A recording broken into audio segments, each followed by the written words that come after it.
Anoche nos encontramos acá en el caserío La Comunidad, precisamente acá compartiendo aquí con los vecinos de esta localidad.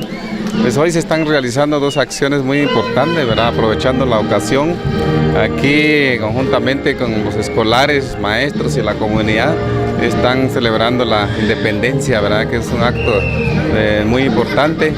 Y al mismo tiempo pues estamos aprovechando inaugurar 456 metros lineales de carrileras que se ejecutó en esta comunidad. Ha sido a petición de los COCODES que con anterioridad realizaron la gestión ante la Municipalidad de Santa Cruz del Quiché y que pues es un proyecto que se hizo conjuntamente con ellos, ¿verdad? Fue bipartito el proyecto, tanto la municipalidad como los comunitarios, pues ellos aportaron también la mano de obra y también material para poder terminar este proyecto que hoy estamos entregando a ellos, y nuevamente la Municipalidad de Santa Cruz del Quiché, pues estamos convencidos de que continuamos trabajando para el mejoramiento de las carreteras en varios puntos del municipio de Santa Cruz del Quiché. Muy importante porque eso también mejora las condiciones de seguridad.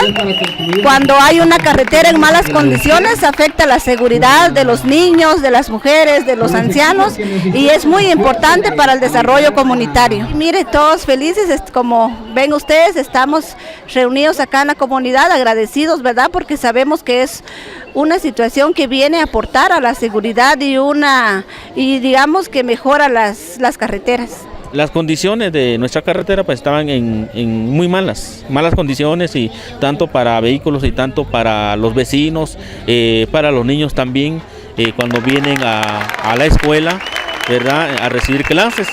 Y tanto en el tiempo de verano y en el tiempo de invierno, siempre es un problema, ¿verdad? Pero es por lo mismo, pues se tomó esta decisión y se logró las carrileras que ya están hechas.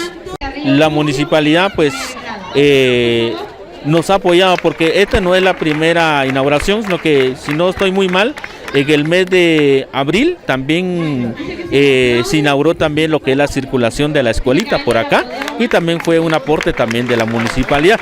Y hoy, a Dios gracias, pues también logramos lo que es también con las carrileras, que siempre fue un aporte también de la municipalidad, ¿verdad? Entonces quiere decir, pues la municipalidad pues nos ha aportado, nos ha ayudado, y creemos, ¿verdad? Pues que sí va a haber más aporte para esta comunidad.